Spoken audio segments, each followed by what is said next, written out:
In the Impact segment tonight, last night on the House floor, partisan politics took center stage. A bill providing financial help to disabled 9/11 responders was rejected after only 12 Republicans voted yes.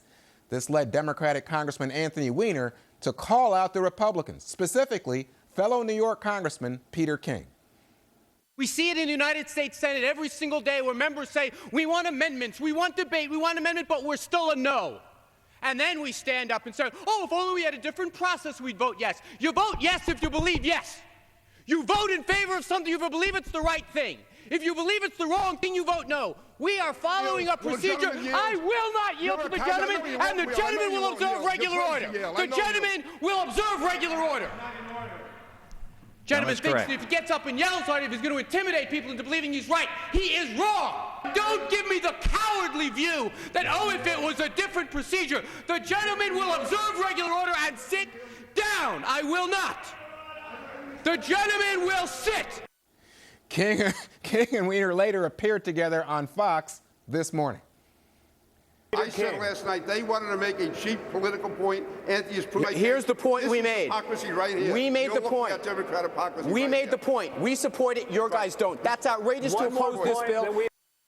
Wow. Watching all this, it's no wonder that Congress's approval rating has dropped to just 21% in the latest Fox News poll. Joining us now from Los Angeles radio talk show host Leslie Marshall, and from Washington, former spokeswoman for President George W. Bush, Dana Perino. Both are Fox News contributors. Dana, let me begin with you. Do you think that was just a performance for C-SPAN and the TV cameras, or was that real?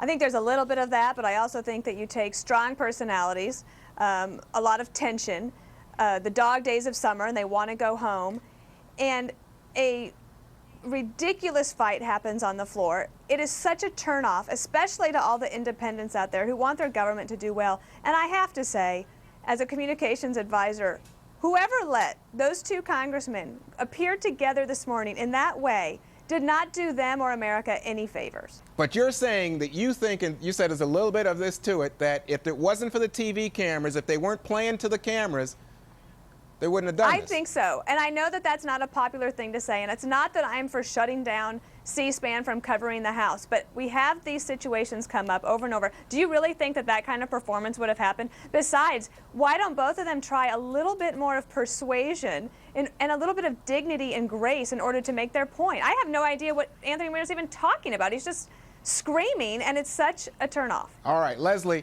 do you think, as Dana's making the case here, that all of this screaming and frothing at the mouth is really evidence that Congress is dysfunctional? Well, first of all, I would say on most issues, yes, because everybody seems to be, and I'm a liberal Democrat, towing the party line. I shouldn't say everybody, but most on both sides. However, I do have to say that about this issue, I feel the passion does not come from politics, at least from the Democratic side, but from the humanitarian issue of these rescue workers running into flames and crumbling buildings, and what they're suffering from physically and emotionally with post-traumatic stress disorder, et cetera. So in this instant, I would agree. I don't agree about the cameras rolling on this. I do agree with Dana on most. I think when cameras are rolling, we're all very different okay, human but beings. Leslie, you realize that Peter King voted yes, right? You realize that Anthony Weiner voted yes. They're both from New York. They both voted yes, and yet they end up in this screaming match. And the heart and soul of it, Leslie and Dana, is that Anthony Weiner says that Peter King should be responsible for all Republicans, that the Republicans are the ones who are obstructing this money going through to the disabled. So, it just seems to me like nothing gets done. That's why the approval rating for Congress is 20%. I think it's 21%. But there are two things here. One, certainly, yes, of course, King voted yes, and I'm glad for the American people that weren't aware of this. However, the Republican Party constantly brings up 9/11 as a scare tactic or to talk about terrorism. When it comes time to do something for those responders, and I know Mr. King did, but his party didn't. And so there's such frustration. There's such frustration by Mr. Weiner, such frustration on the left. Well, now, that's the other thing I want to say is the divisiveness. That's a good point. So, Dana, is this a result of Republican obstructionism on such a sensitive issue?